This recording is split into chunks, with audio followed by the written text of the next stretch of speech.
And we pray that the year will bring abundant blessings to us as individuals, corporate bodies, and as a nation.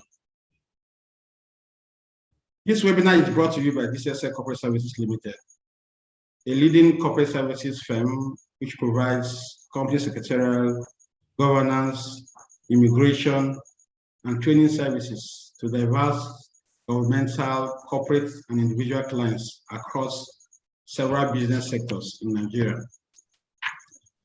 It is without doubt that year 2020 was a challenging one for everyone, including governments, business organizations, families, and individuals.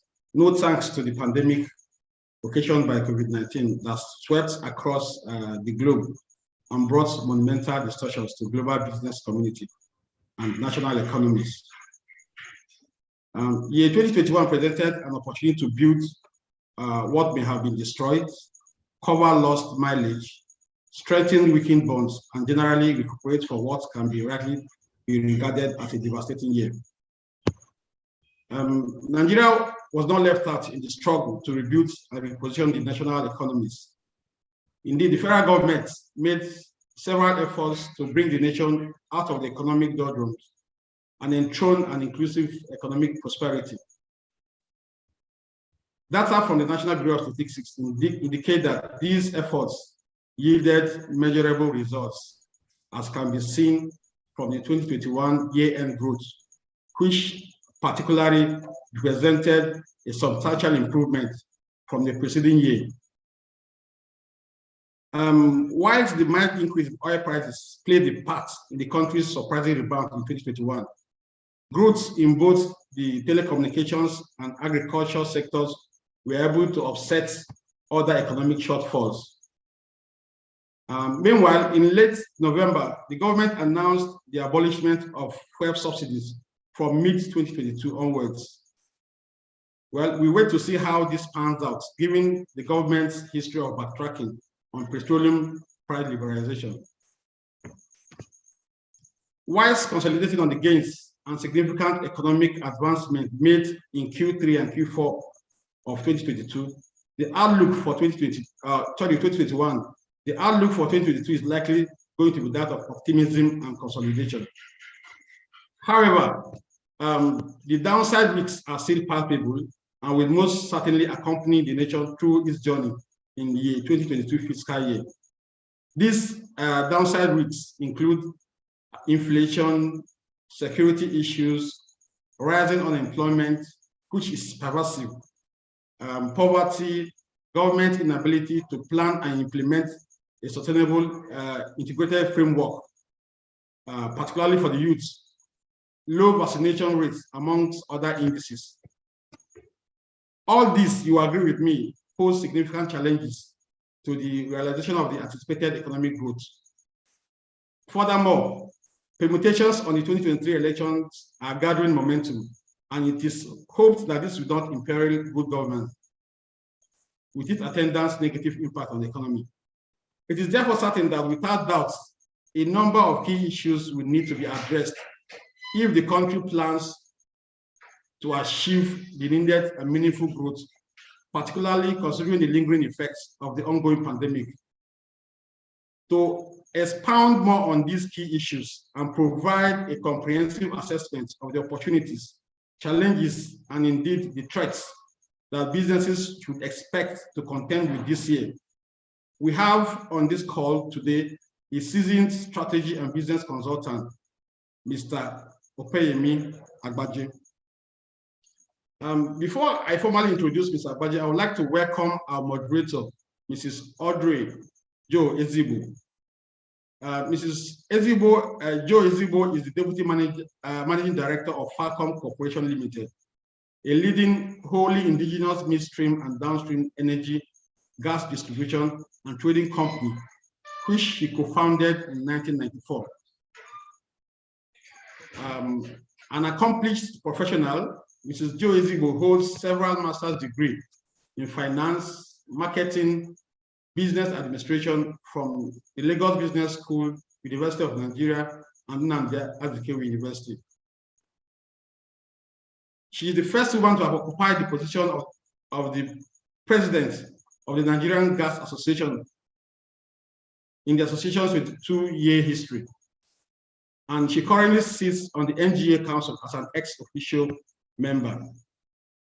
Mrs. Jo Ezigbo is a fellow of the Energy Institute UK and is a founding member of Women in Energy Network, where she also sits on the gas subcommittee. She's a member and global role model for women in LPG, Nigeria chapter, and a member of the Nigeria Content Development and Monitoring Board, NCCF Diversity Sectoral Working Group. We are welcome, Mrs. Jo Ezigbo. Thank you very much. Permit me to also introduce, thank you, ma'am. Permit me to also introduce Mr. Opeyemi Agbaje. Mr. Agbaje is the CEO, founder of RTC Advisory Services Limited. He's a strategy and business consultant, financial sector expert, lawyer, and former head of the Department of Strategy, Entrepreneurship, and Business Environment at the Lagos Business School, Nigeria. Mr. Agbaje holds master's degrees in both law and business from the University of Lagos and the IESC Business School, Spain, and has conducted extensive research on competitive and corporate strategy, as well as political economy. Mr. Agbaje has worked extensively in the banking sector and consults actively in strategy and management, business environment, policy, and corporate law. Before I hand over proceedings to our moderator to begin the session, I would like to take us through some ground rules. Basically, I'm sure some of us are aware of these rules, just to enable a seamless session. So we appreciate all participants to kindly rename your devices using appropriate names. For example, Chinedu Ozo instead of Chinedu iPhone. We also urge the participants to turn on their camera to derive maximum value from this fireside chat. And we also enjoin you to mute your audio when the session is ongoing. If you would like to ask a question or speak, kindly indicate by raising your hand using the various icons available on the platform. And we are all enjoying to leave our comments and contributions for the attention of the participants in the chat box. And to enable a robust discussion, it would be nice if you could listen for content before forming an opinion, and also suspend judgment until there have been sufficient discussions on issues. It's okay to disagree, but we must be open, and we confirm that there are no wrong answers. I would also like to remind and urge the participants to leave their comments and contributions in the chat box and questions in the Q&A box. I'll quickly take us through the program flow. We have currently on the opening welcome speech and introduction of the moderators and the keynote speaker. After that, we'll take a brief, after that, we'll hope to conduct a poll, as an icebreaker, and to also put us in the mood of the discussions for the day. And then we'll now proceed to the main event, which is the fireside chat. After that, we'll take questions and comments from the audience, and then take final words from the panelists and moderator, and make a few announcements. I'll ask that the poll be deployed now. As noted, is essentially to enable us break the ice and put us in the mood for today's discourse. So we'll have about 4 questions, which we reckon shouldn't take more than a minute to complete. So the first question says, how did your business fare in 2021? Great, good, okay, badly, terribly. So we expect you to kindly put up your answers.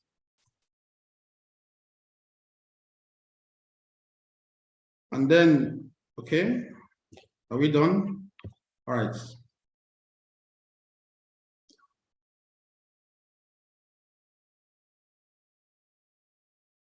Okay. Okay, the second question The second question is, which of these factors affected your business the most in 2021? Was it COVID-19 restrictions, price inflation, foreign exchange rates and availability, insecurity, or all of the above? I'm sure some of us will reckon that almost these indices affected our businesses last year.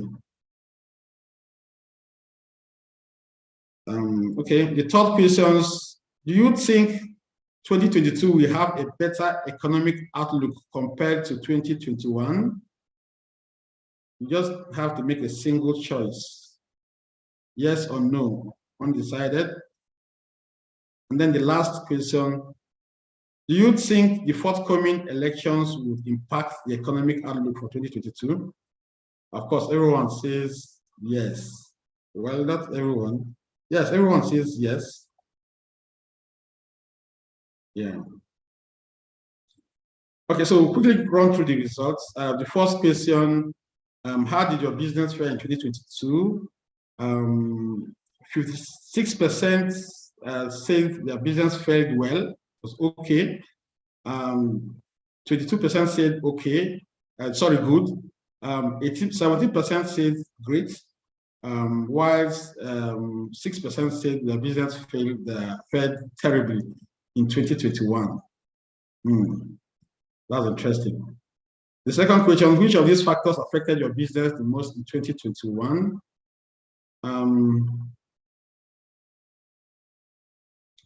33% said COVID-19 restrictions. Also, 33% noted that price inflation affected their business, whilst 28% noted that all of these indices affected their business in the 2021. The third question, do you think 2022 will have a better economic outlook compared to 2021? We pray so, but let's look at the results. 56% said yes, they hope that it will present a better economic outlook, whilst 44% were undecided. So it's good to note that we are quite optimistic about the current year. The last question, do you think the forthcoming elections will impact the economic outlook for 2022? Of course, everyone, 89% said, almost everyone said yes, 89%. Going by the permutations we are already seeing on ground, 89% said yes, whilst 11% are not too sure if it will impact the economic outlook. Mr. Agbaje and our moderator will let us know, better. So I now invite our moderator, Mrs. Audrey George Ezigbo, to please take over the proceedings. Thank you very much. Thank you very much, Chinedu. Context very well set. A very good morning to you all, distinguished ladies and gentlemen, and thank you for joining us this morning. Thank you to our guest today, Mr. Oyemi Agbaje, my brother and someone that I always enjoy listening to, even for myself. I want to thank the DCSL team also for inviting me to moderate this session. What we're going to be doing is really looking at the issues surrounding where we've come out of in 2021, and then, of course, looking forward into 2022 to see how we as business people can take position and come out with better results. I actually think that I like the fact that most of us, from the numbers I see, that most of us believe it's going to be a better year and trusting God that it's going to be just that. And of course, the numbers showing that we are not immune from the things we've been seeing in the society. So price inflation, yes, the big one for most of us. We know that inflation, much as we saw a dip down to about 14 point something percent, we're now seeing a slight uptick as well. And then there's the question, of course, as to how real these numbers are in terms of when we look at specific items and how it impacts on our business. What kind of inflationary pressures are we seeing out there? When we think in terms of businesses and borrowing, for instance, and asking ourselves whether there is a value erosion, whether, from the point of view of being able to access funding, accessing them at reasonable rates when you're seeing 19, 20 and above percentage, whereas from savings, you're earning at best a 3.5%. And so your money seems to be losing value on a daily basis. So when we look at the country too, we're seeing that unemployment is a very significant part of the conversation. And we, the entrepreneurs, we are the ones that when we build added capacity, we can readily address that situation. So we're in an economy now where our unemployment rate is at about 33.3% and underemployment at about 22.84%. Now, these all add up to a basket of challenges that we face. COVID, as we know, has not gone away. We're still dealing with the aftershocks of that. And of course, the Omicron virus is a challenge for all of us. Security has been a recurring decimal that we're all grappling with. And I should say insecurity. And now we're getting sound bites again, like Chinedu pointed out, around the removal of the fuel subsidy. What might be the implications of that for business? When we look at the budget, we're asking ourselves, what's the direction of government spending? Where are the gaps? What are the expectations that would have led us to see a different outcome in 2022? Can we hold fast to the projections in terms of capital expenditure and things that should help to increase and improve the environment of doing business? So we're going to be talking with our guest today, who is a renowned economist and strategist, and is going to be sharing his views with us around how we fared and how we're going forward and how we as business people can take position. So at this point in time, Obeyemi, I want to say something just before we start. And when we chatted a little earlier, I said this to you. I want this conversation this morning to kind of look like what is the difference between a PhD and a DBA. The PhD is more, yes, you understand what I'm saying, it's more research oriented. You just want to contribute to perhaps some existing theory or thesis, right? But the DBA, you want to be able to contribute in a way that you can actually take that research and apply it in a practical business solution.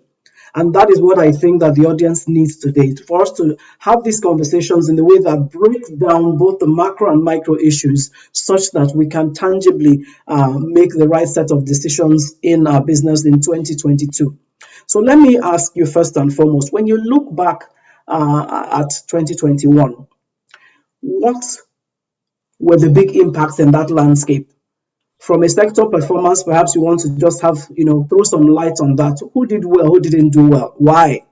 So what are the expectations then when we begin to look forward into 2022? But I think let's start just reviewing how we performed in 2021 from your own perspective. Opayemi?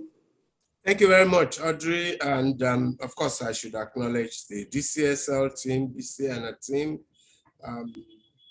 They do well, and we always have these sessions.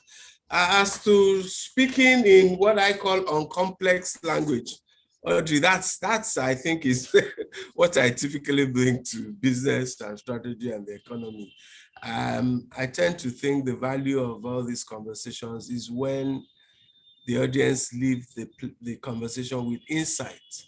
I'm not hearing some words that they think are big words, but they're not quite sure what they mean. So if I reflect on 2021, let me reflect first on the positives. And there are a few. The resumption of GDP growth, for whatever is worth, still, especially in the second and third quarters, and possibly also in the last quarter when we see those figures, both, and this is both at the global and the Nigerian level. Of course, that dovetails then into sectors. Of course, the reason consolidated GDP growth improves is because is the accumulation of all the sectors. And so if you take the third quarter, for instance, being the latest available quarterly result, you have some remarkable growth figures from some of the sectors. So finance and insurance was 23% growth in the third quarter of the year. Transportation, 20% growth.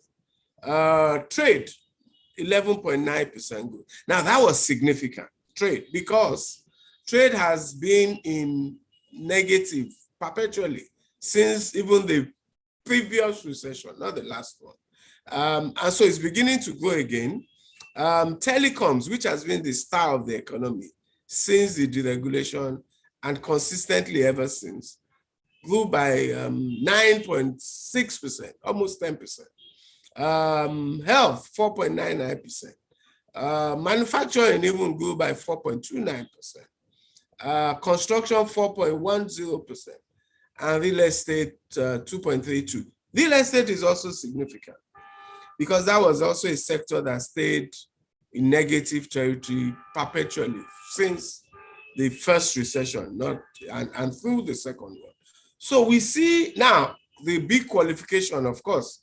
Everybody who has listened to conversations about the economy in Nigeria knows that there's something called base effects. If, for instance, in 2020, because 2020 was very bad, you had a sector do very badly, because it's coming from a very weak base, it is easy to have significant growth in the first year. So the real test will be 2022. I want everybody to understand. But nevertheless, we have to be happy that we're throwing away all these negative growth numbers, and we're beginning to do very stronger across the non-oil sectors. Of course, the oil sector is still problematic. Agriculture, which is the largest sector in Nigeria, grew in that third quarter by just 1.22%. It's a signal that we have, I mean, everybody knows, finally, insecurity, in my view, is now reflecting in agricultural growth data. So if we say what are the positives of 2021, we also have the Petroleum Industry Act, which I think may turn out to be significant. Essentially embraces deregulation of the downstream in the law, remains for it to be implemented, creates new regulatory institutions that are more specialized, one for the downstream and midstream, one for the upstream. Of course, you are an oil industry person, so you're probably familiar with that. Creates host community funds, frontier funds, new fiscal regimes, carbon tax, and all of that. So we finally got to creating a slightly more modern regulatory regime for the petroleum industry. Yes, there are concerns, it's not perfect, but it's for the last 2 decades, we finally got one. I think that one of the slight positives from the Nigeria point of view of 2021 is also that while there's still a lot of concern about COVID, the data does not suggest that it's a problem in Nigeria. And Nigerian businesses and the economy and government have finally got the attitude to just go ahead in spite of COVID. And to some extent, this is also true globally, but yeah, things are worse in some economies. I think that we've also must acknowledge some slight infrastructure improvements in rail, in road, and all of that. I think that generally the sector that has impressed in the Nigerian economy is around technology. Take it starting from the telecoms, going into the financial technology, fintech, going into the payment sector, and even the software and programming space. And that reflects in the data in terms of investment. That's the only sector in which we are hearing big investment deals with venture capitalists, global investment managers, private equity funds, all finding investments in the Nigerian tech space. So that looks like the hottest area in the Nigerian economy. In Naira, maybe for what it's worth, we can acknowledge that as some innovation from the central bank. I don't think it's a life-changing or economy transforming initiative, but well, we acknowledge that. And finally, the African Continental Free Trade Act. Now that may be, depending on how we choose to react to it, that may be an advantage, it may be a threat.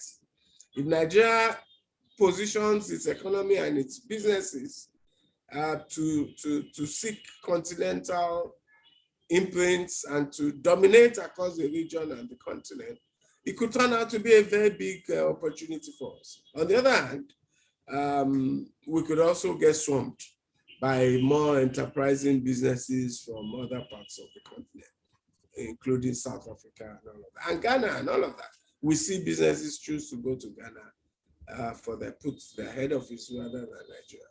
So we, in spite of everything, we want to acknowledge that there were positives in 2021, and they would have an impact on 2022. On the other hand, there were negatives, and Chinedu and yourself have alluded to some of those negatives as well. Inflation being a significant one. Yes, it was tapering downwards in 2021, towards especially the second half, but it's still high at 15.6% or so. Currency is a big concern, devaluation, depreciation of the currency, and the pressures on the exchange rate, the pressures on our reserves. Low investment, for me, one of my biggest concerns, because the way to come out of our current economic hardship, in my view, the fundamental way is to increase investment, both foreign direct investment and local domestic investment across sectors of the Nigerian economy. So investment has been a negative. We've seen FDI figures that show that we've lost our pride of place in African foreign direct investment. Social sectors, we don't talk enough about that, but if you look at the data for unemployment, which you mentioned, Audrey, for poverty, the general misery across the Nigerian economy, which manifests now, I believe, in insecurity, our crisis levels of insecurity, which are all negative factors across the social sector. And then I would then also talk about policy gaps. You mentioned, and Chinedu mentioned, the issues around petroleum subsidies. That's it's proven to be an intractable policy conundrum that the Nigerian economy is trapped in and unable to take a rational way out. The law now says, yes, we should resolve that, but then we're in the political season, and the risks from the politician's point of view and from government's point of view around that decision are significantly elevated. Electricity sector reforms are essentially stalled. We're not recording any improvements across that segment. One of my major policy concerns and regrets, I would say, is that we've gone through this oil price shock. It seems we're, at least given the oil prices today, the worst appears to be over. But we essentially wasted, as I said in another forum last week, we wasted the oil price crisis. It should have been an opportunity for us to do the downstream deregulation that we're now, otherwise called subsidies, that we're now grappling with. When the prices were low, we had the best opportunity to resolve that. It should also have been the point at which we accelerate efforts to generate non-oil revenue so that we can solve the government dependence on oil and to boost non-oil exports and all of that. Essentially, none of that has really happened to any significant degree. So essentially, the crisis has come and may be easing, but yet we're just where we were before. So those for me are significant negatives. You may now add the political transition risks that may be more accentuated in 2022. And when you look at the inflation data and the specifics around food, you would also add that emerging food insecurity as a major negative. So for me, those were the big deals in 2022, fairly evenly balanced between good, the bad, and when you think of insecurity, terrorism, insurgency, definitely the evil, the ugly too.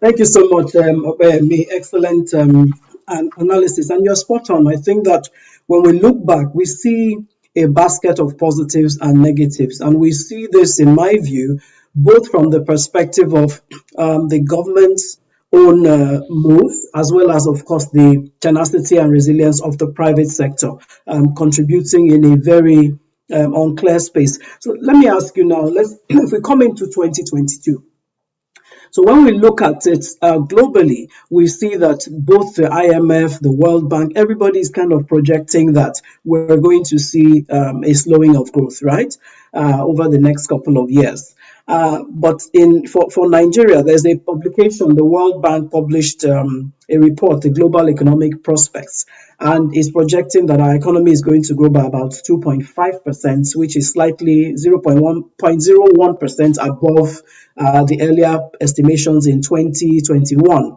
And this is supposed to be from a combination of factors. One, of course, we're expecting the oil prices to have some impact, and as well as easing of production cuts that will benefit Nigeria and all that.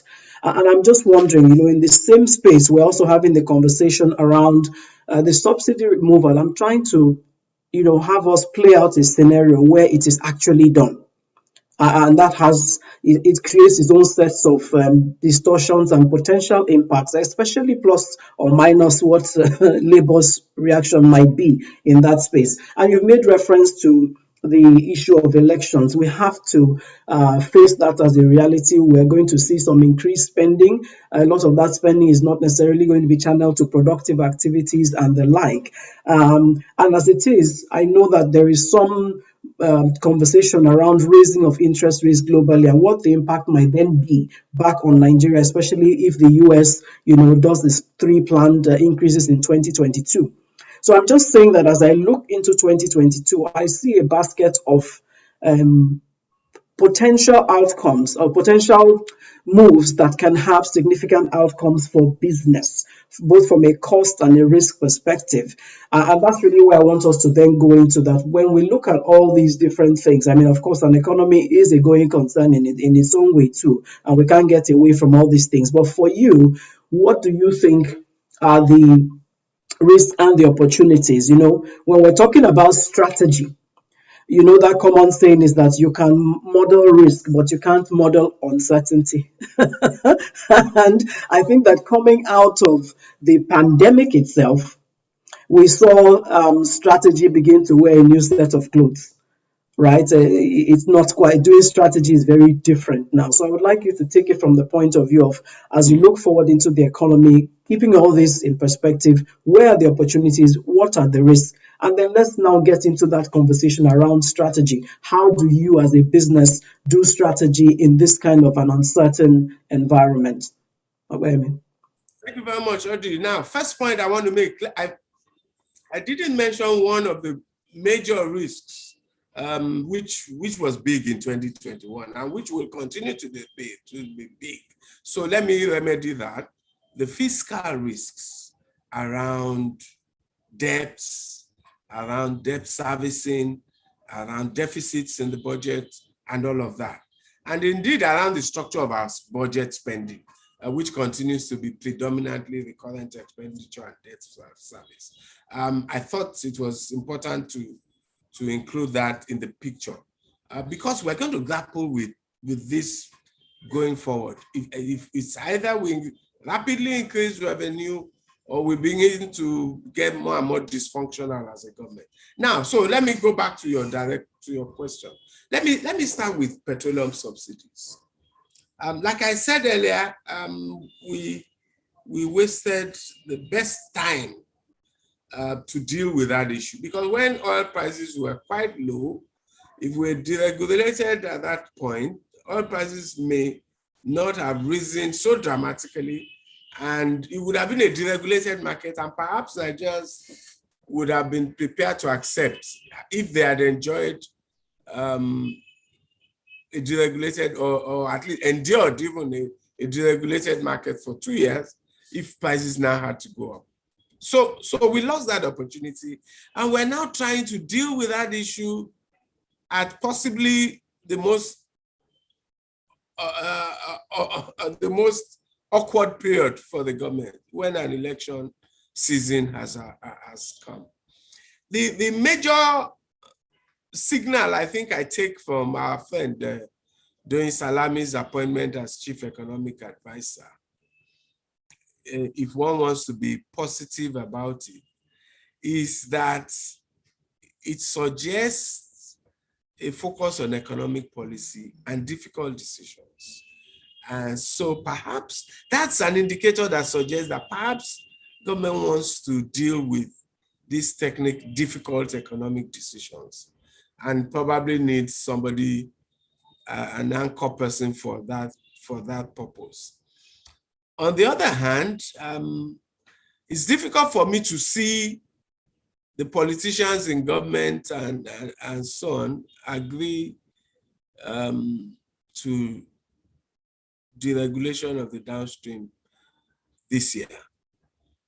I suspect that, so there'll be a great tension between the policy people in the Economic Advisory Committee of Government and now the Chief Economic Advisor, and the political people who can fairly be certain that Nigerians it will cost them at the polls if they do that. Of course, you can predict that Labour will resist. And so I will leave that open. It's difficult to bet whether government will have the political will to go ahead in spite of every opposition.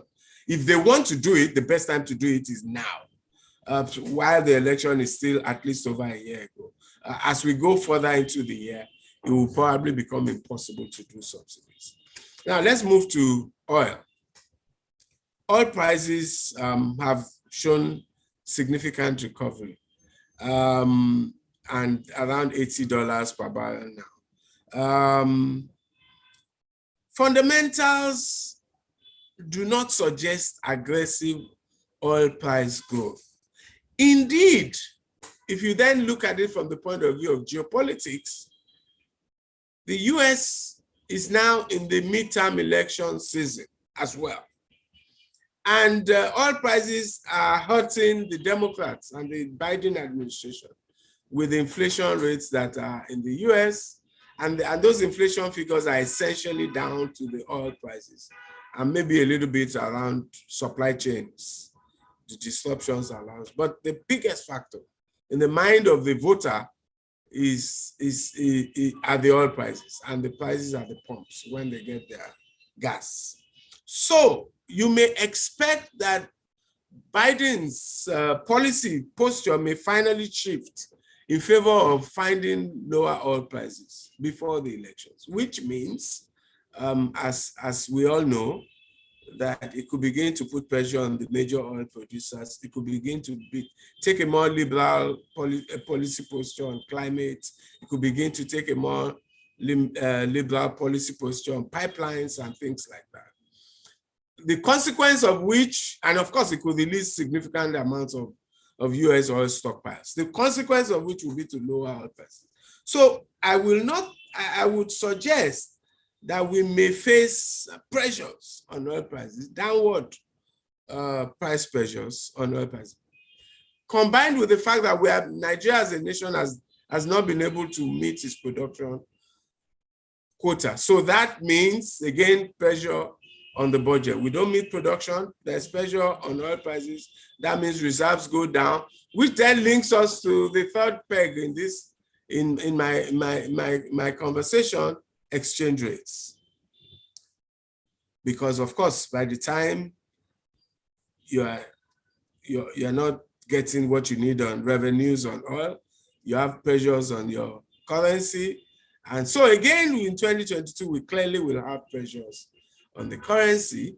And we may also face increased pressure on the central bank from institutions like the IMF and the World Bank and all of them, and from investors to find a way of achieving exchange rate convergence. So again, you have the possibility, maybe the likelihood, that we'll suffer further depreciation in the currency. And at some point, we may have to experience further devaluation. What in all of this, what should be our policy priorities from the policy point of view? And how should businesses, from the policy point of view, we can begin to see some priorities emerging. We must have higher rates of GDP growth.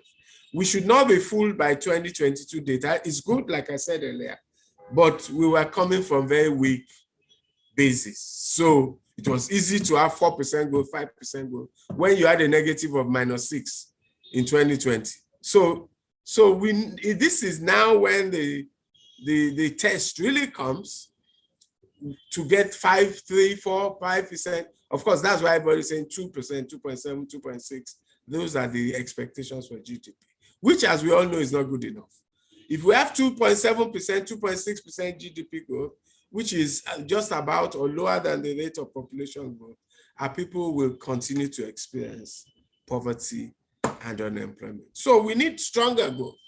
We need to resolve the issue of petroleum subsidies, whether popular or unpopular, risk inspect we need, because it's an irrational.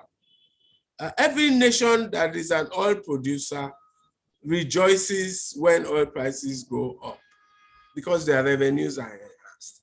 Nigeria is not sure whether to be happy because in one pocket the revenue goes up, but then in the other pocket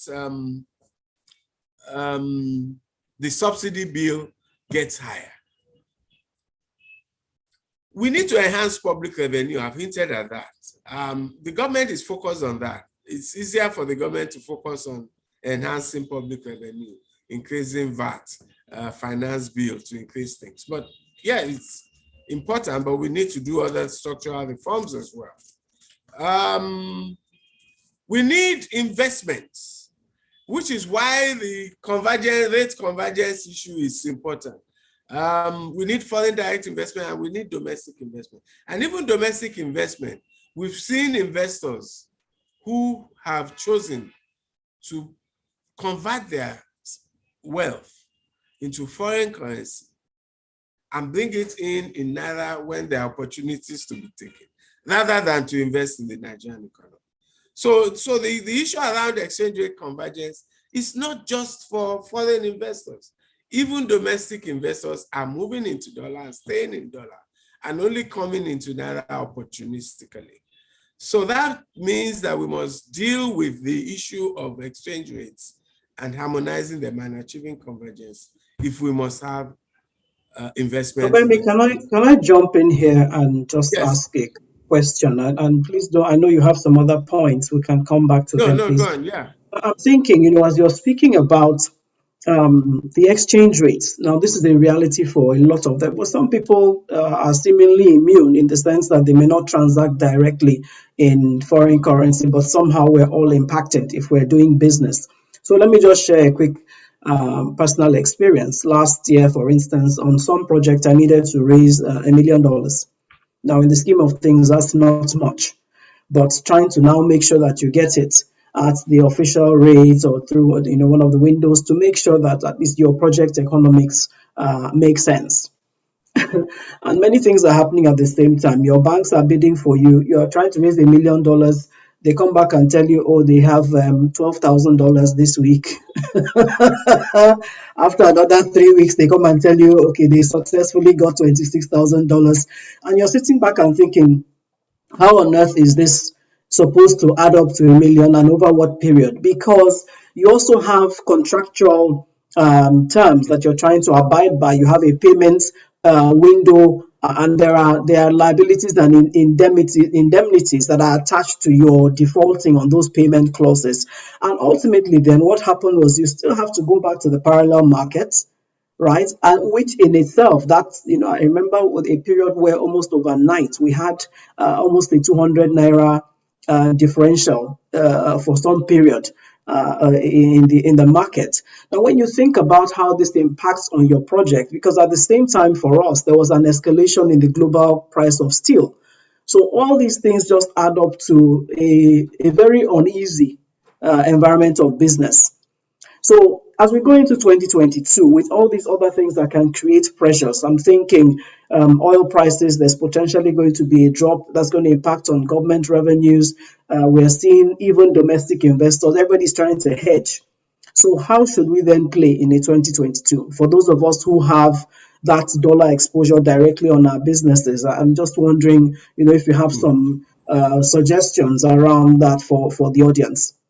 Fantastic question. That's why it's a more a more difficult conversation, because the person moderating the conversation deals with the issues. Now, I think that the basic insights I have developed into the structure of the Nigerian economy and the implications for businesses, and this is not new, this is maybe a decade old, is that business models that are dollar dependent will be challenged. And therefore, it is not surprising that we notice that, I said, for instance, the star in the Nigerian economy was around technology, software, programming, all of those things, IT. And why are they such a star? Because they are not dependent on dollar inputs. The programmers are increasingly Nigerians. The input is their brains and their skill. And what they actually need is cash from abroad when they have a really important breakthrough, like Paystack or Flutterwave or any of those people. They need investment to scale. And it's the same thing for cement, for instance. Yes, there's some inputs that are imported and all of that, but the basic input is in the ground. Agriculture, that's why the opportunity is so significant, even though we keep missing or mismanaging the opportunity, either from the policy point of view or now from the security point of view. So that basic insight cannot be avoided. One, the best business models in Nigeria, given our FX scenario, is that these dollar-dependent business models are always increasingly going to be challenged. Indeed, I came up with a rule of thumb for,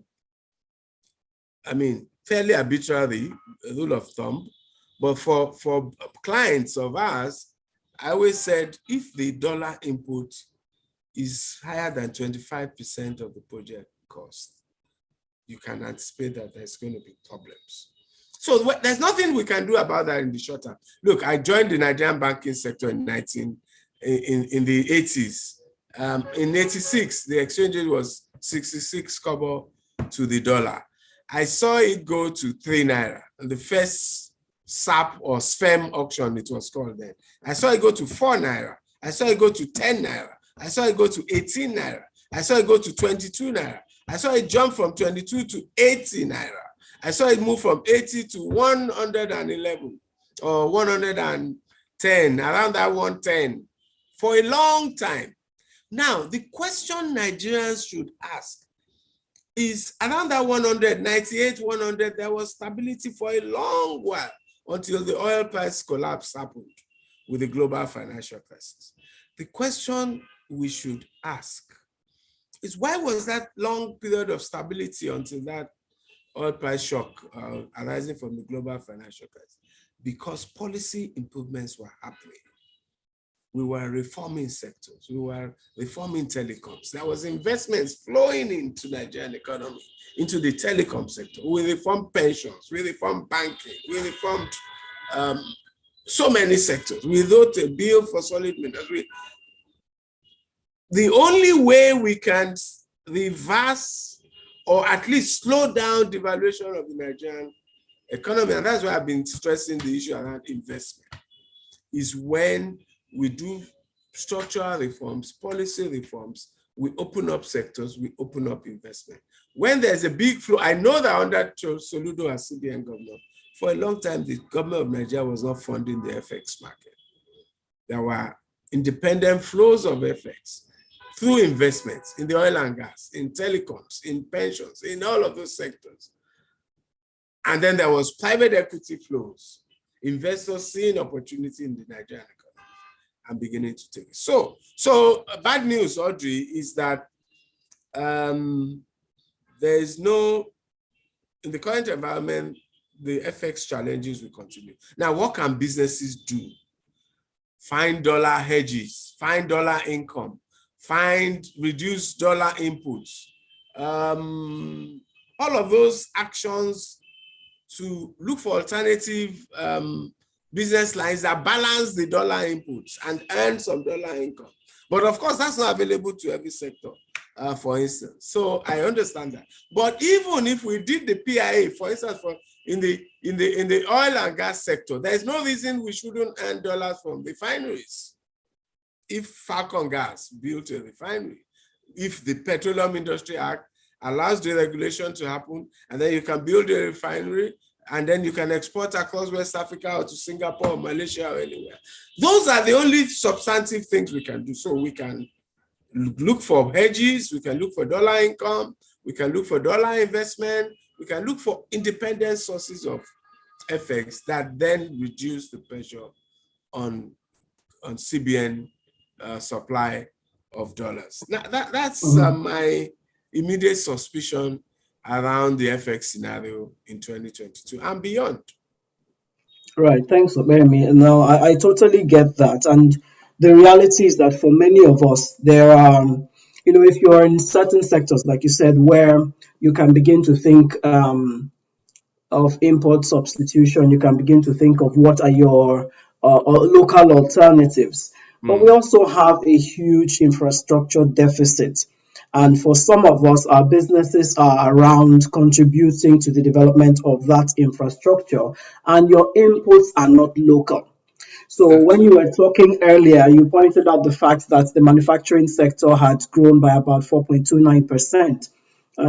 Which is good, but for when you begin to dimension that against the population size and the constraints and the dearth of infrastructure in the economy, I think that those numbers, we shouldn't be impressed by them. In my view, we should be doing significantly more, because the biggest requirement, one of the biggest for Nigeria now, is industrialization, so that we're building, we're creating jobs, we're contributing to developing the infrastructure landscape and resilience, economic resilience, revenue base of the country.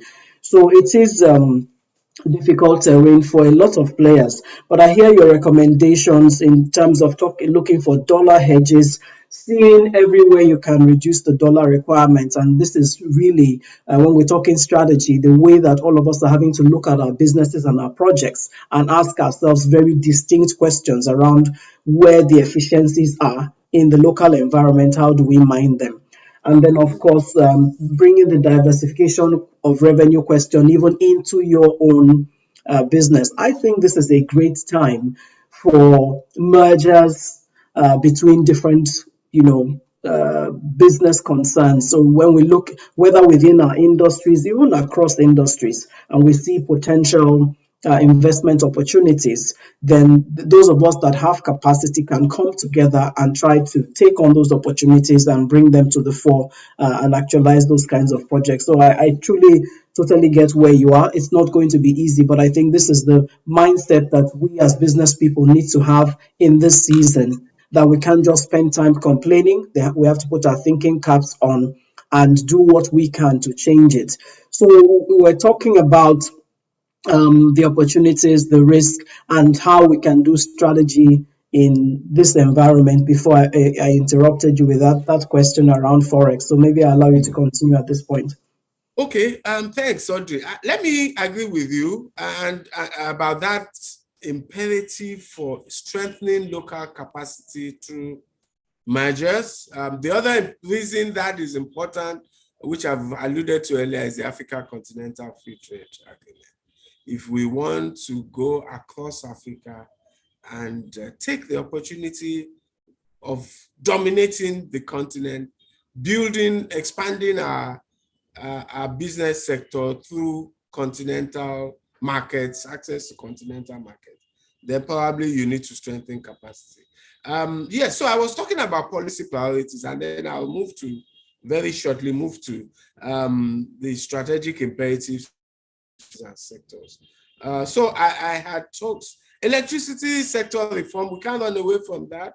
Like I said earlier, it's stalled and nothing basically is happening. The tariffs already appear high to the Nigerian consumer, but the industry still says they're not cost reflective. And so we still have some way to go. again, another difficult economic decision for government. I mentioned fiscal risk around revenue, the social sector, security, and then agricultural sector modernization. So let me talk about sectors, strategies, opportunities, and risks as we begin to focus more on what businesses can do rather than what government ought to do. So sectors, we've seen a whole opportunity space around technology. I've said that. We've seen a whole opportunity space around fintechs and payments and all of that space.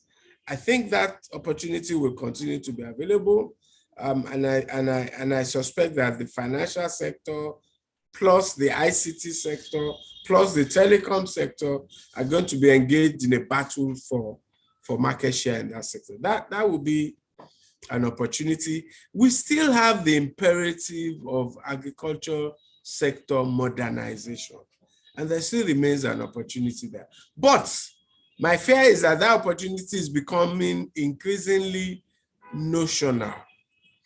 And I am even an example of somebody who in 2021 made the decision to register, say, for instance, in my community and agricultural business. But then the reality set in.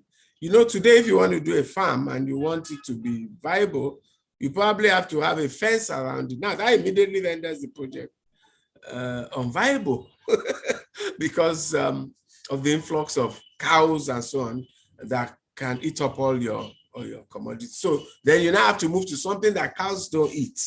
And then, you know, the whole process then becomes dysfunctional. And then you then have the large agricultural belt of the country in which there is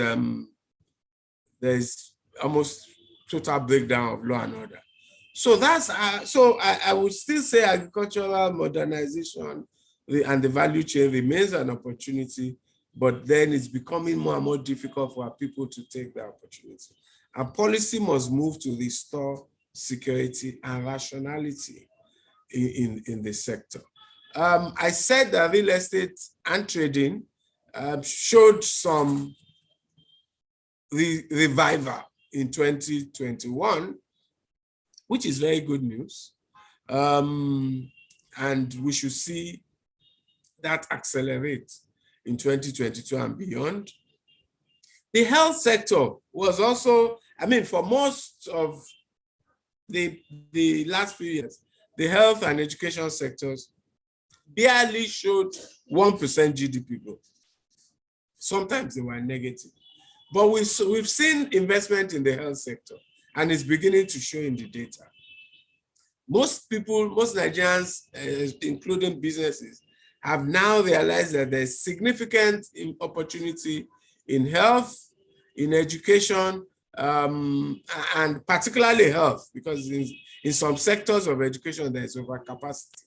People have built too many private primary schools, private secondary schools, and then there's nothing differentiating them. So it becomes a commodity market. But the health challenges and the opportunities for improving privately rendered health diagnostics and all of those other opportunities is now a big deal. So the big point is across sectors, opportunities remain. In terms of strategies, strategies is always unique to the farm, but then given the environment we're in, there's some general principles that should apply to everybody. One of them, as we have said, is seek opportunities in technology. Seek opportunities in non-FX dependent industrialization. The third one is dependent on policy. We have significant infrastructure gaps, like you've mentioned. And there should be, money should be flocking into infrastructure in Nigeria. Private sector money into infrastructure. Unfortunately, that is heavily dependent on political risk and perceptions around policy risk as well. So government has to understand. You know, the strategy of government for the last 7 years or so in relation to infrastructure, we must concede and commend that they've made some progress, especially with rail and with many of the major highways across the country, to Lagos, Ibadan, all of those. So there is progress. But the Nigerian infrastructural challenge is so vast that government money will never solve it. Worse still, at the point when government revenue is challenged and government has to borrow. So what we have basically done, the strategy that has emerged from government has been, we would borrow to do infrastructure from China or whoever else, from Sukuk, from whatever else. And we'll use that to fill the gap of the revenue shortfall. I don't think it's a sustainable strategy, especially as I think we are reaching the limit of our borrowing capacity, if we have not already exceeded that already. So we need policy to help the private sector invest in infrastructure, just like your farm is doing and many other farms are doing. There are opportunities across sectors, there are opportunities across initiatives looking for dollar income. If our businesses should focus their mind on how can I find dollar income? I'm making the recommendation. Why can't I deliver seminars globally? And even if it's $1 per participant, so we all need to tune our mindset away from that. We need dollar to buy something and bring it to Nigeria and sell it in Nigeria. The mindset now needs to become, how do we get dollar income? And I suspect whenever anybody turns his mindset in that direction and finds the competencies required, then he will get the dollar income. So that was just a few. And then I wanted to make a last point about execution. Our businesses, and I consult across companies, across sectors, and the thing you see that is universal, almost universal, is that our businesses have very weak capacity to execute strategy. To some extent, that is universal, but in the Nigerian case, it's worse. Data and strategy suggests that execution is always a problem, even at the biggest firm, even at the Fortune 500, even when McKinsey comes and does a strategy. Many firms find it difficult or they fail at execution. But I think the case in Nigeria is almost reaching crisis levels. We just don't have, worsened by environmental factors, obviously, human capital factors, obviously. But so we need to focus on capacity to execute. Because often when we go into strategy sessions, we find that people reach reasonable conclusions about strategy. They reach viable conclusions about strategy. But you come back 3 years later, 2 years later, and you find that they've just not been able to take it beyond base level execution. So that is, for me, and execution is about capabilities. So you have to build the capabilities to execute the strategy. It's also about culture, corporate culture. So you have to build the culture in which people are performance driven, rather than politics or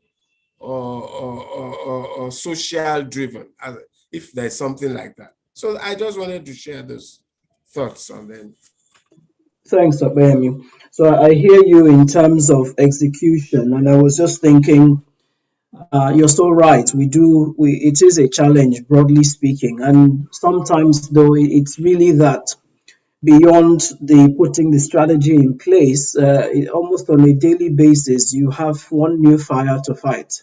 And that is why I had asked the question about how we do strategy. And now, of course, is the element of how best we execute in the kind of environments that we're in, where, it's the distortions, they just come out of nowhere sometimes and blindside you. But it's very important then, yes, to look in terms of building capacity, and of course, as we're talking strategy, also doing that scenario planning that allows you, a bit of the ability to adapt, what I call capacity to flex, when some of these things come at you. You raised a point which I think is very valid and reminded me of something when you talked about the issue of looking for dollar income. which is the fact that we actually become a more resilient economy if we can increase our export potentials. And I tie that even to the conversation around the modernization of the agricultural sector. Like literally, we are sitting on a myriad of exportable products when you even think just of agriculture, and you think about it, but we need to support it by having added power, by the things that ease the routes to market, being able to put in place storage facilities, things that don't make your packaging and processing as expensive and therefore your end product less competitive. But I'm excited to see that coming out of within COVID and coming out of that 2020, we saw a lot more Nigerians generally just taking our food products, processing them, packaging them, and we're seeing them in even mega stores overseas. So it's now enough to have, we now need to be looking for how to scale those types of businesses. Then you talked about, for instance, even if it's just to do a training where you are earning $1 and you have, how many participants. Technology allows you to have thousands of people on one webinar. And that reminded me of something my friend Udo, she always talks about building empires with your mind. How some of us, in fact, how to survive in an uncertain environment is it's a webinar I can package and sell based on my experience trying to do business in this environment. So you're very right. We just need to start thinking, how can I export? What do I have to export? Because in that process, I'm going to be adding value. And in the process of adding value, I'm going to be creating jobs and so on and so forth. And we then addresses that social security element that you also referenced. Now, I saw a comment in the chat. I think it was, let me just look at that, and a couple of questions that have come in so that we get to the Q&A portion. Anne says that the private sector is doing a great job in strengthening the economy, and the Nigerian government needs to create the conducive environment. And you're absolutely right. I'm sure Amy will agree with me. But at the same time, given that we understand the government is not going to change overnight. That's a huge machinery, and it's a machinery that has its own unique issues, not only corruption, even structurally. So while that is happening, there is an imperative for us as business people to come together, and that's what the private sector is doing, even through this kind of program that DCSL is doing, is about challenging us who are players to see how, even in the face of all this, how do we create value? It is always said that when you look at the influx of the Chinese and some other nationals into our manufacturing sector, for instance, it tells you that they're seeing something we're not seeing, even with all the problems that we have. So just because of time now, I want to look at some of the questions that we have and share them with you and see, what advice you have or what responses you put forward. One attendee is asking, what is the escape route from low growth to an inclusive growth? Excellent question. Now low growth, the opposite of low growth is higher growth. But the opposite of inclusive growth is what we had previously. So I want to. So he actually spoke about two different things. For instance, between 1999, when President Obasanjo came in, returned to civil rule, and particularly from 2003, when we began to do aggressive economic reforms under the Ngozi Okonjo-Iweala team, Soludo at the central bank, chief economic advisor, we reformed many things. We began to see growth levels that were high, in excess at first of even 10%, until it moderated because we were coming from a low base. And then we stabilized between 6 to 7% growth. That was good growth, but it was not inclusive growth. We didn't take care to ensure that growth that was happening included the poor and the vulnerable. So the reforms we were doing were creating big business sectors, opportunities for people in banking, opportunities in telecoms, in cement, in pensions. But these things did not automatically improve the lot of the general populace. So we had reforms, growth, and economy that created quite a lot of billionaires. We created, and I wrote about it at a point. What kind of policy environment, what kind of government creates billionaires in tens and poverty in millions, tens of millions? Is a recipe for crisis. So today now we don't have high growth, which is a problem. We now have growth, perpetually below 3%, which just means poverty will increase, unemployment will increase, misery will increase.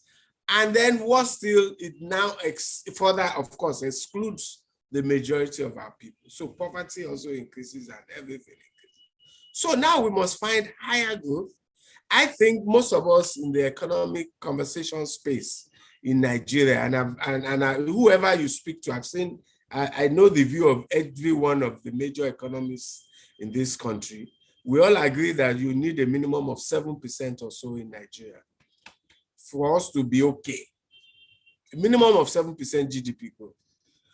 Then you now need to be conscious that 7% GDP growth captures the poor, which is why, in spite of the fact that it may not have worked as well as we hope, which is why I'm not that dismissive of the social investment programs of this current government, that the vice president in particular has championed. We have to take care that we focus, as we are getting good growth, that we focus on the social sector. We focus on public education.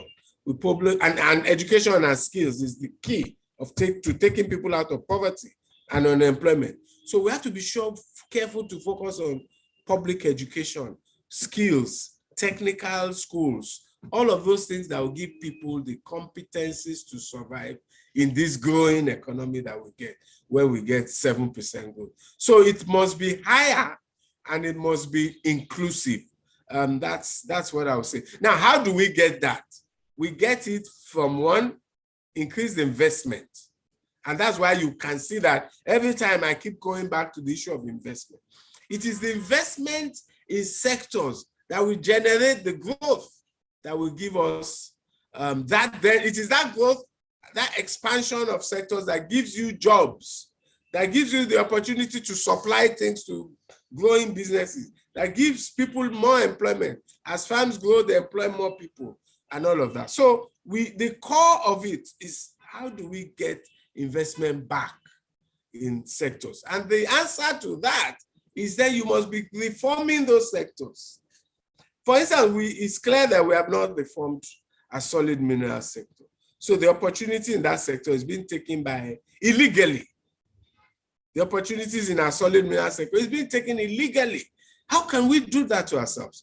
And then, of course, we've spoken about agriculture here, but then we've ourselves created an insecurity problem that destroys the opportunities. So we still have, and imagine the size of those two sectors, agriculture, solid minerals. They could employ the vast majority of unemployed Nigerians. But hey, until the policy environment and the business environment allows that opportunity to be taken. Look at the retail sector. It was growing, it was creating opportunities. ShopRite, this one, that one, malls, everything. To some extent, that has been reversed because of the problems with FX. Because all of those institutions could not get the FX to import the components they need. But again, that then creates an opportunity for local manufacturing if we make it conducive. So on and on. So it's always about reforms and investments and policy environment. Thank you, Bayemi. Excellent insights. All right, so we have a question, another question, and the attendee is asking, as a business owner looking forward to scaling this year, how would you advise my strategy to focus on? Or perhaps what would you advise my strategy to focus on? So this person is talking scaling.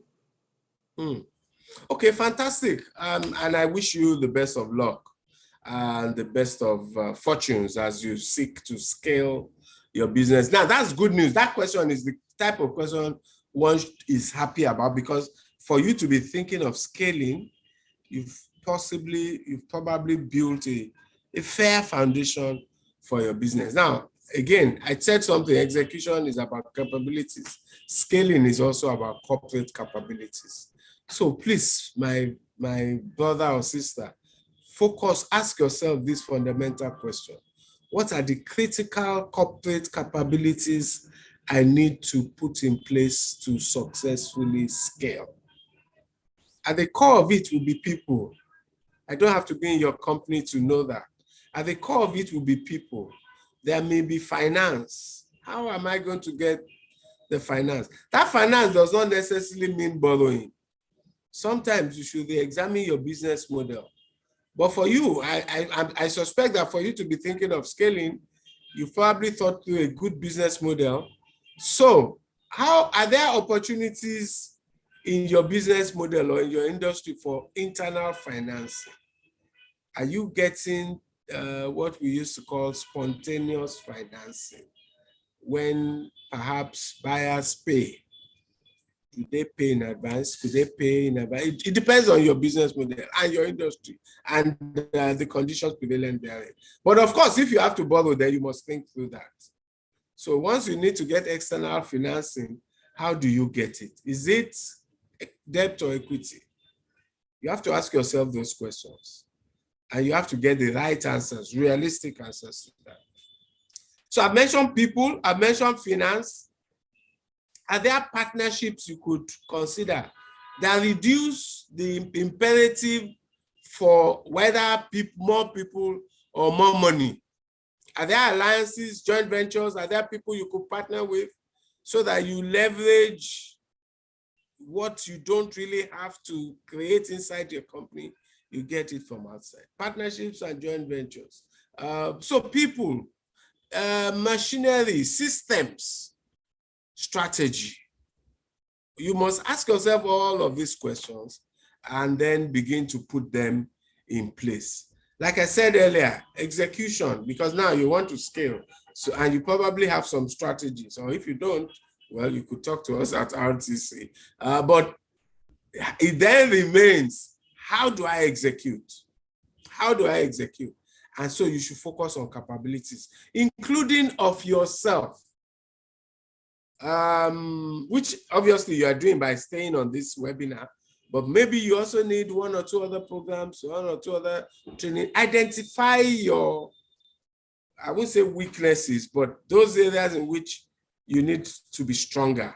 Right. And make sure you remedy them. If it's finance, you go and get a course and you do it and you understand your finances better. If it is operations management, you go to, and there are people, I don't want to advertise on DCSL academics program. But look at the opportunities for training across places in Lagos where you can get the competencies that will empower you to be able to execute on your plans to scale up. Right. Thank you so much, Obayemi. You know, as you were speaking, I also remembered this point, and I want to just share also with the audience that in the world that we're in today, when you look at your business, try to also think about the ESG element. All right. How is your business touching the environment, making impact?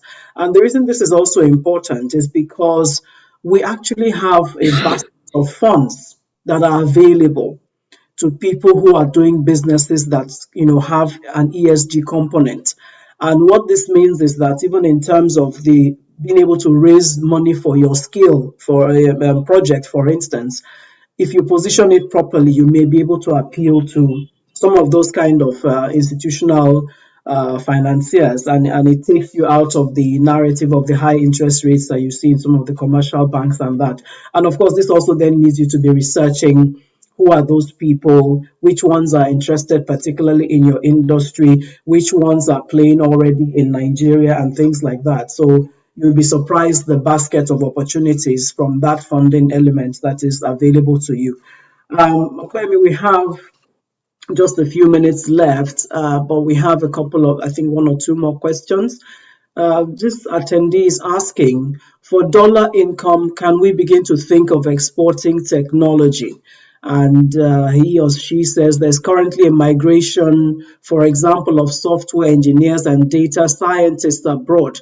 So how can we discourage the migration, so to speak, and rather have the skills exported so that it benefits the country? Fantastic question. At first, when the first half of that question, I was going to say it's already happening. So exporting tech is already happening. There are business models exclusively focused on that approach, keeping software engineers here and earning the income from abroad. So people have built models. I suspect that's what Andela also, the popular Andela does. And I know that many others. I have a son who is a software engineer who studied abroad, but who preferred to come to Nigeria, to my surprise, and he insisted he wants to come, and he's here in Nigeria. And I suspect he's thinking already along those steps. So it's already happening. There are many Nigerians engaged in software who are receiving payments from abroad. Now, I will not discourage anybody. I think we can create, we don't even yet have, I know about one or two institutions, Decagon, CC Hub, all of those. We're not creating enough software engineers. I think we can have, again, the private sector can do that, but again, government can help. We can create 250,000 software engineers every year. We can supply them across the whole world. We can create enough for Nigerian demand. We can create enough to earn this export income, this dollar income that we're talking about. It's not either or, where we should go full blast in creating them, because that opportunity to earn income abroad and all over the world. And if our people go abroad, the money will flow back home. You know, the money will flow back That's home. right. People will come back home, send money to their parents, send money to their sisters and brothers, and so on. So I don't believe we should, but yes, I take your point. We should encourage more and more of our software engineers to plug into the right channels, because they need the right channels. That's part of the issue. That's why many of them will rather go abroad and get employed, Right. because they need access to those dollar flows. And it's not everybody that can get into Andela or somewhere, or Flutter Right. Wave or Paste somewhere. So that's why many may still go abroad. But increasingly, if we create those channels and people, we help create the systems for them to channel, then yes, why not? Let our people stay here, and then let our IT companies also begin to explore that opportunity to earn income from abroad while providing software services. All right, thank you. I mean, we're practically out of time, but we have this one last question that I would like you to take. And this is from Daniel Jolayemi. And Daniel is asking, how can business owners increase capacity to execute their strategy without having to increase overhead costs? Well, capacity to execute is it's not really about overhead. It's about human capital. It's about training. We do, I mean, my firm, when I say we, I mean RTC Advisory Services, my own firm. We actually work with quite a few firms into execution, and then beyond, I mean, into strategy development, and then beyond strategy development into execution management. And I found that it's not such a big deal. The problem with execution is that it is not, you know, when you're talking strategy development, it's interesting, it's exciting, as they say, it's sexy, you know, it's fun, it's intelligent. But when you get to execution, it's not fun, it's messy, it's detailed, it's just hands-on, just monitoring everything, just doing. So all you need is to focus on it and to create the right systems around monitoring execution. And then where there are capability gaps, to ensure those capability gaps are filled. So people sometimes don't execute because they don't know how to, they don't know what to do, they don't have the competencies and the capabilities to do it. So you have to remedy that. And then you can get external help with execution when you have to.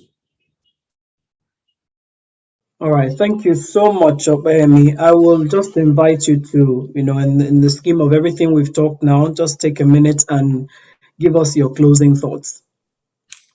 Thank you very much, Audrey. It's been a fantastic conversation, and thank you very much, BC Adeyemi and Nike Taiwo and the DCSL team.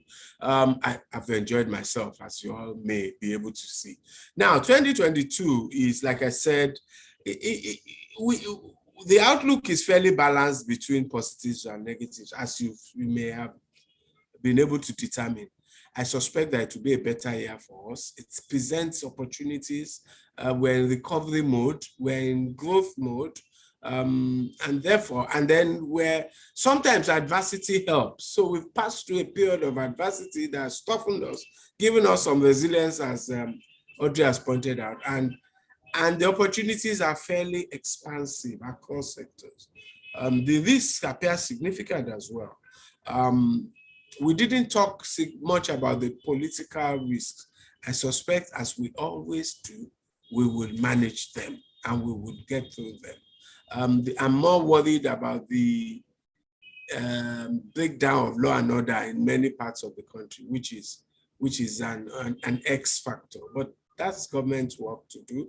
The work of business is to leverage the opportunities it finds across sectors: agriculture, trade, manufacturing, refineries, the Petroleum Industry Act, the Africa Continental Free Trade Act, the opportunity to find dollar incomes, the opportunities in payments and fintech and all of that, the opportunities in professional services, in the health sector, in all of those sectors. So there are opportunities, and like they say, when the going gets tough, the tough get going, and I suggest that all of us get going. Thank you very much, and I wish you all a very successful 2022.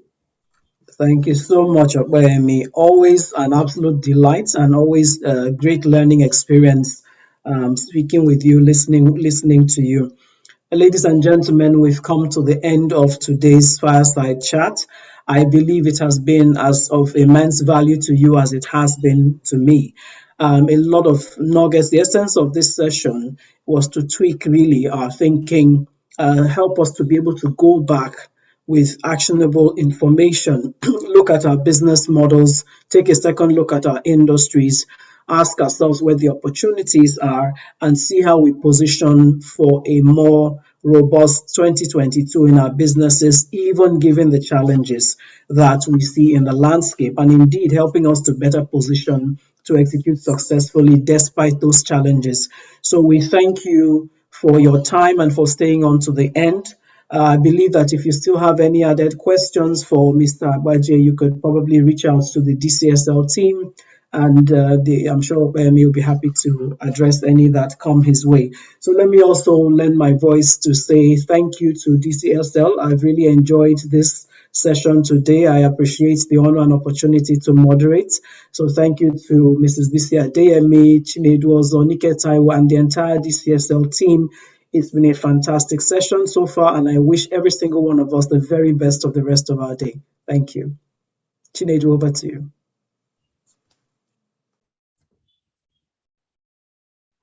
Yes, thank you very much, ma'am. Thank you very much, sir, for the insightful session. Excellent analysis, clear and concise explanation. So there's no doubt that the discourse lived up to its description of the fire chats. You know, you will agree with me that the fire never went off throughout the session. So sincere thanks to Mr. Pemi Agbaje for the great insights and for walking us through what we should expect in the coming months. Your analysis were both scary and heartwarming, I must say, but we are now better positioned to face the challenges. Thank you very much, sir. We are so grateful. I also say thanks to Mrs. Audrey Joezibo. We thank you for the excellent moderation and for bringing out the intellectual fire in Mr. Agbaje. No doubt, you are also a resource person in the subject matter, being an important player in the key sector of the Nigerian economy. And particularly your inputs on the need for business to factor in ESG in their operations and strategy was spot on for me. So we are grateful, ma'am. Thank you very much. As we noted earlier, this website, this webinar was brought to you by DCSL Services. Basically, we are a corporate services firm.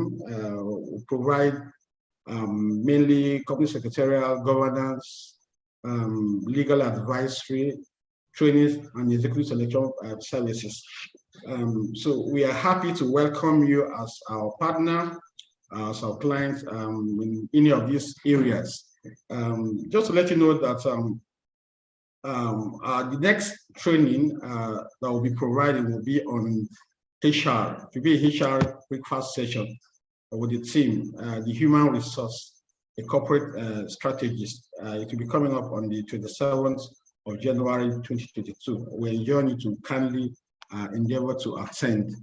You can also contact us at dcsl.com on Twitter, on YouTube, and also Instagram. Our LinkedIn, you can contact us at DCSL Corporate Services Limited.